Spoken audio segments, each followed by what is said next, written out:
An internet service provider, ISP, is considering an update to its servers that would save copies of the web pages most frequently visited by each user. Which of the following is least likely to occur as a result of the update?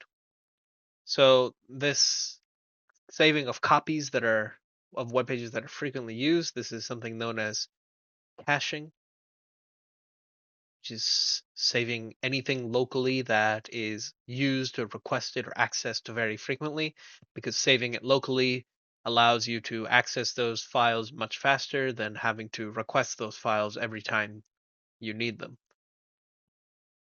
So the ISP does this for frequently visited web pages for each users because that would gain the most benefit for the storage they're using to store those files to save people time when they're accessing the most frequently used websites. But we need to find what is least likely to occur. So what's not really going to happen because of this update. So A says average response time for users' requests might decrease. This is true. The average response time will decrease because when they request certain websites, especially those frequently ones, the server can much more quickly fulfill those requests because they have them saved locally already. So yes, response times will go down. Users will have to wait less time for their requests to be fulfilled. B says privacy of users might be negatively affected.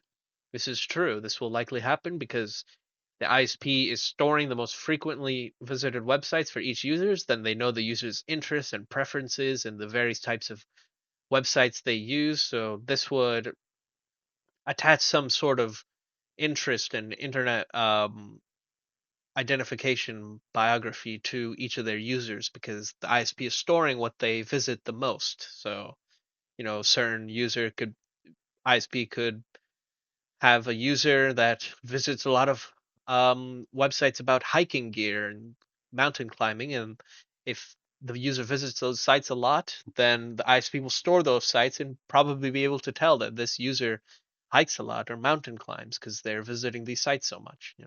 So that would negatively affect privacy. So B is likely to happen. C says storage requirements for the servers might increase. So yes, this is true. Storage requirements will increase because if you're saving copies locally on the servers, then doing this for thousands upon thousands of users that use that ISP will take a lot more storage instead of just um, requesting and accessing those files. You will have to save them locally on the server. So yes, this will require more storage to actually save those web pages. D says websites that are not visited frequently might no longer be accessible to users. No, D is incorrect. Yes, the websites that are not visited frequently won't load as fast as users as when accessing sites that are frequently visited, but that does not mean that the ISP won't fulfill requests for websites that are not very frequently visited. This change here, the caching, the saving locally of web pages, is just going to make web pages that are frequently visited load faster. The other web pages are still going to load, they just won't load as fast, so they'll still be accessible to users. So D is not going to happen. It's not very likely to happen. So D is correct.